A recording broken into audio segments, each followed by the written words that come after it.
Fala galera, Minuto em Cristo, muito tempo sem aparecer por aqui, sem publicar vídeos. Tô aqui na minha nova casa, casado, ainda tô montando aqui junto com minha esposa a nossa estante de livros, decorando. Fique à vontade de enviar livros, enviar aí algumas decorações, enfim. Essa playlist aqui vai ser exclusivamente para falar a respeito de livros, indicações de livros. Já temos alguns destaques lá no nosso Instagram, de forma breve, falando sobre algumas leituras. E aqui no YouTube eu vou aprofundar ainda mais, trazer mais observações sobre livros que me impactaram e que certamente também vai te impactar.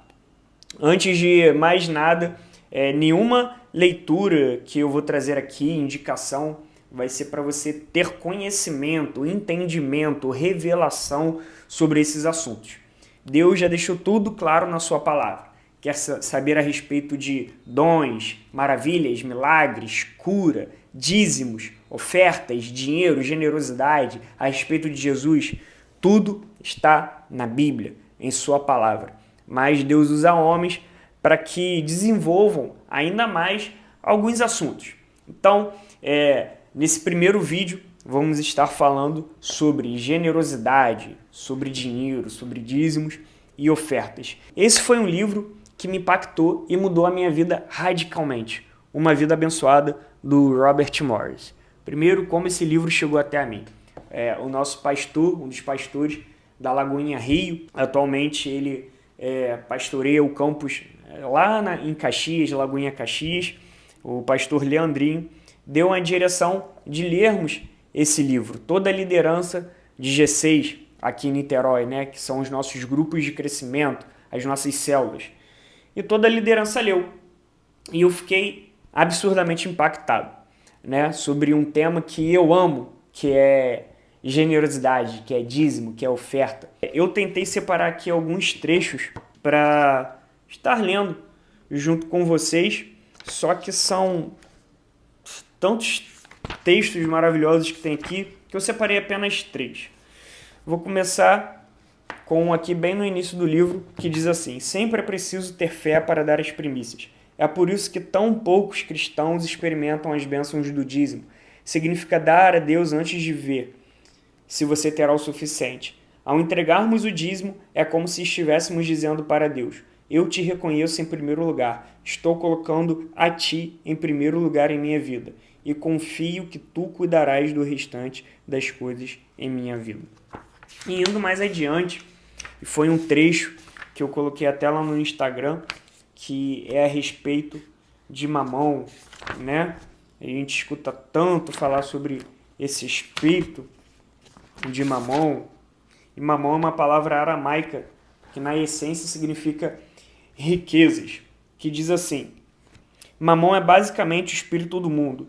E esse espírito é um mentiroso. Observei que as pessoas que mais estão sob a influência do espírito de Mamon tendem a ter muito medo com relação ao seu dinheiro. Foi por isso que Jesus disse: não podeis servir a Deus e a Mamon, no capítulo 6, verso 24. Mamon quer governar. O espírito de Mamon está à procura de servos. Ele está buscando adoradores. Ele lhe prometerá tudo, mas não lhe dará nada. Como Jesus sugere claramente, Mamon tenta tomar o lugar do próprio Deus. Mamon nos promete as coisas que somente Deus pode dar: segurança, significância, identidade, independência, poder e liberdade. Mamon nos diz que ele pode nos proteger dos problemas da vida e que o dinheiro é a resposta para toda situação. Mamon não é nada além do sistema deste mundo caído que se coloca em plena oposição a Deus e aos seus caminhos. Por exemplo, Mamon diz para comprar e vender. Deus diz para plantar e colher. Anota isso aí para você nunca mais esquecer. Mamon diz para enganar e roubar. Deus diz para dar e receber. Mas, acima de tudo, Mamon quer governar. Não é coincidência que no livro de Apocalipse, o anticristo tente dominar as pessoas através do uso da economia, impedindo-as de comprarem ou venderem, a não ser que se submetam a ele. Capítulo 13, verso 17. Assim, o breve governo do anticristo se dará através do espírito de Mamon. Não é de admirar que Jesus tenha dito que não podemos servir a Deus e a Mamon. Por quê? Porque o espírito de Mamon está em oposição direta ao Espírito de Deus. Agora, não tenha ideia errada, o dinheiro e mamão não são sinônimos.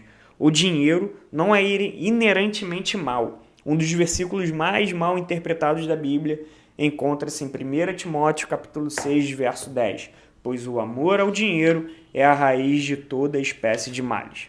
Observe que a Bíblia não diz que o dinheiro é a raiz de toda espécie de males.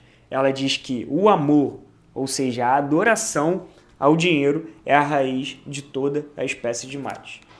É o amor idólatra ao espírito de mamão que é mal. Em outras palavras, a ganância, a cobiça e o egoísmo são manifestações do espírito de mamão. Se eu continuar lendo aqui, eu vou até o fim do livro.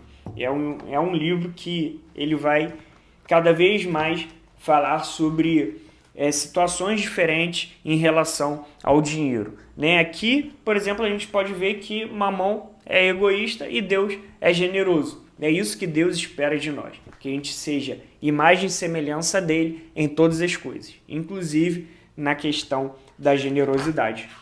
Outro destaque que eu fiz aqui é a respeito da autoavaliação. Esse livro ele é completo, né? E a autoavaliação fala sobre o nosso coração, como ele está, como ele se comporta em relação ao dinheiro, né? Muitas vezes a gente trabalha muito, né? A gente dizima, a gente oferta, a gente dá esmola, a gente cumpre todos esses princípios com gratidão, com amor, com zelo, e quando a gente quer comprar algo para nós, vem um espírito acusador, né? Querendo colocar na nossa mente se realmente é necessário. É claro que a gente tem que avaliar casos e casos, mas isso também é muito perigoso, né? E aqui fala muito sobre isso e fala sobre algumas situações da vida que o orgulho e a pobreza tentam gritar em nossas mentes, em nossos corações, em algumas situações.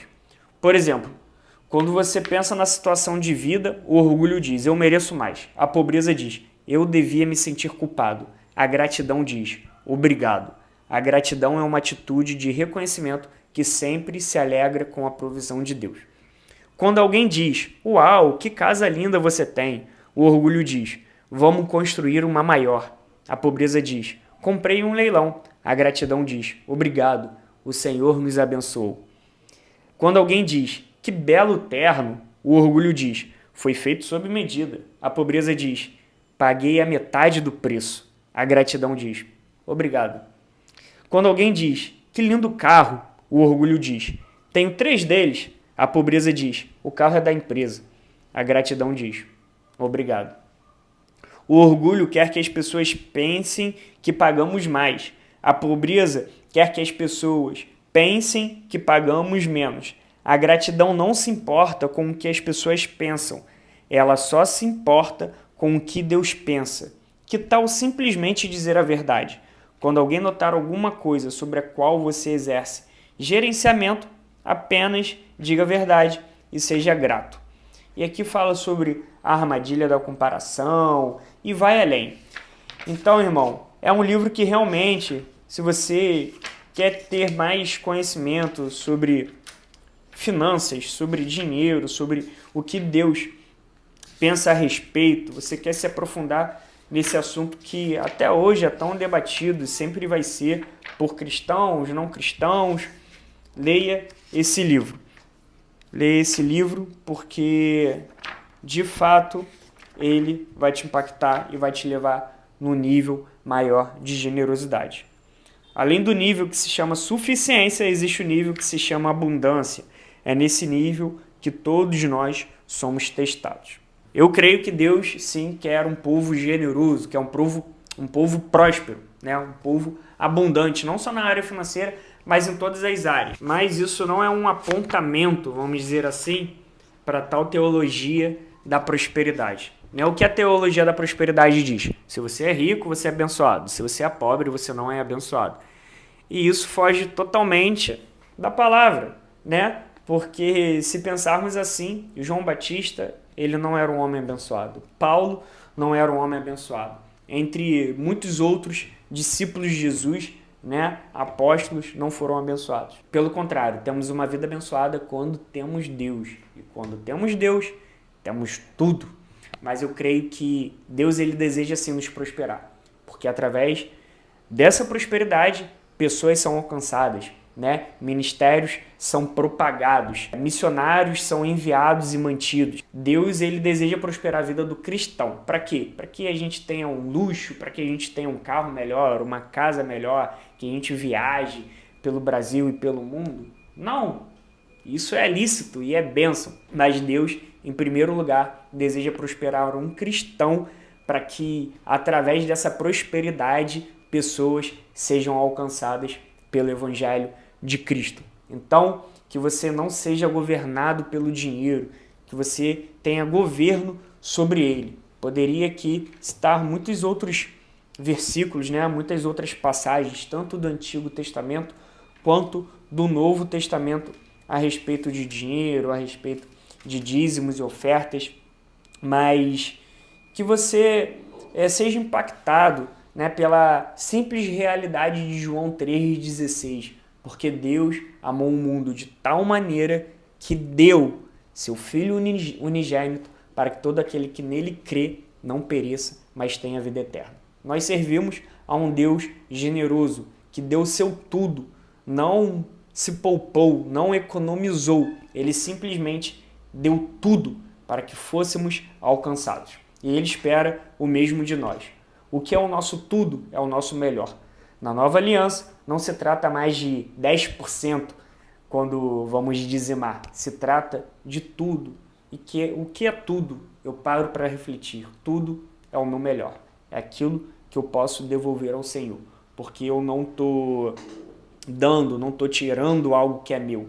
Eu só estou devolvendo a Deus. Ele é tão abençoador, tão galardoador, que ele só pede 10%, né? O seu melhor é de 100% que ele está nos dando. E ele deixa a gente ficar, na verdade, com a maior parte. Pensa bem nisso. Então, que você reflita a respeito desse assunto, que você não se acovarde quando for confrontado pelo mundo, por esse sistema caído que a todo momento tenta colocar em nossa cabeça convicções a respeito do dinheiro, mas que a gente obtenha governo sobre ele. E assim nós teremos uma vida ainda mais leve. Amém? Que Deus te abençoe. Nunca se esqueça dele, por ele e para ele são todas as coisas.